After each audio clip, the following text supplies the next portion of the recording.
Hi, how are you doing tonight? I'm doing great. I'm super excited to be here with all of you.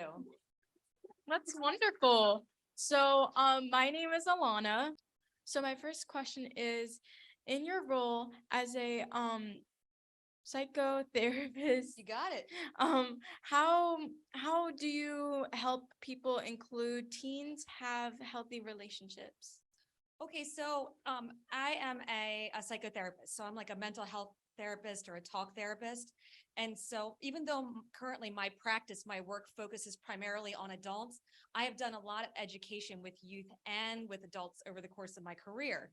And so, the way that we help youth and adults around having healthy relationships, the question is, first of all, to really start where somebody is, to really start somewhere without judgment and start with listening, right? Because you have to create a trusting, like what's called like a therapeutic relationship. You have to create trust in order to help someone grow and change in the ways that they want to. When it comes to something around like a healthy relationship, something you're also assessing for is like safety. Like, is the person safe? Like, are they at risk for emotional abuse, physical abuse, sexual abuse, things like that? So starting where someone is and hopefully giving them the care, the time, the listening, and the resources and the skill building in order for them to help them be able to shift and change and then hopefully get out of abusive relationships. In the way of like forming healthy relationships, even if there's no abuse, a lot of the work that I do is helping build skills around creating those healthy relationships. And they involve things like communication, listening, and how to handle conflict. Wow. Like for me, that's like shocking and like, ooh. So my second question is, what are some common areas that people struggle with creating healthy relationships? What are skills that teens could use now to build a healthy relationship? Great. So, in my work as a therapist, I see individuals for individual therapy, but I also see couples. Like couples will come in for what's called like couples counseling or relationship therapy. And so, one thing I help couples with is looking at like how their needs are being met, kind of like emotionally. Is this like a happy, healthy relationship for them? But also, what are the areas or the challenges that are bringing them in to couples therapy? And the skills that I work with adult couples and even like young adult couples are the same skills that youth can actually build right now. And so one of those things is just really showing a lot of like love and respect for your partner, right? Like treating your partner as you would want to be treated. And that involves like really day-to-day kindness, generosity, affection, politeness, honesty, things like that. But also conflict, like people have conflict. We've all got conflict. A healthy relationship is not a relationship that doesn't have conflict. Conflict is actually really, really normal. The key here is teaching, like could be youth, teaching adults, teaching couples, how to manage conflict in ways that are like respectful and kind. We can actually move through hard conversations and still do it really, really respectfully.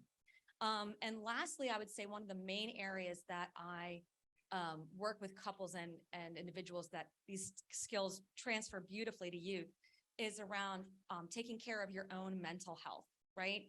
And so making sure that you understand what your needs are, how you like to be loved, how like you like to be connected, and then also communicating those needs to your partner. Wow. Like I'm in shock, but like, wow, I'm learning something new. My third question is, what are some facts about healthy and unhealthy relationships, especially regarding abuse and mistreatment? That's a great question, especially for young people. Often you see a lot of, you might normalize violence either in like schools or in your media. About 1 out of 3 young people, so 1/3 of all young people will be in an abusive relationship at some point in their lives. And actually that translates to about 1.5 million teenagers will be in an abusive relationship. And so when oftentimes when youth go into the abusive relationship, they don't really know that things are abusive, right? So there are things like emotional abuse, like verbal abuse, like name calling. There could be things like what's like that could be called social abuse, like embarrassing someone socially. And then of course, the when we think of abuse, we also think of like physically, right? So hitting and things like that. But often, what can happen is people will enter into these relationships because there's something actually like lovely and fun about that person, but it can develop into something that's really unhealthy or abusive. So what's important when if you're thinking about your own lives or working with helping your friends is actually just to be really non-judgmental, because these things can actually happen to any of us. To be non-judgmental, offer support, and then offer resources. And then if it's safe and appropriate, bringing in a safe adult to be able to help them get out of that abuse. You know what? At my school, really, um, some friends that I know are like dating. It doesn't have to be, from my opinion, it doesn't have to be recently. It could be a long time ago, but still. And usually some of my friends would judge people, like judge them dating, and then like get them for it, like yelling at them or not saying this isn't right. You guys should break up. Instead of like supporting it, and instead of saying I'm here whenever you need me, I like noticed that and I'm like, I don't think that should be the case.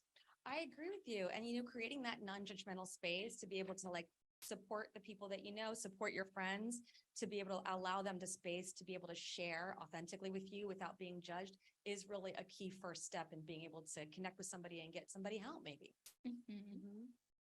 My final question is, you operate a group practice that focus on mental health, relationships, sexuality, couples, therapy, and more.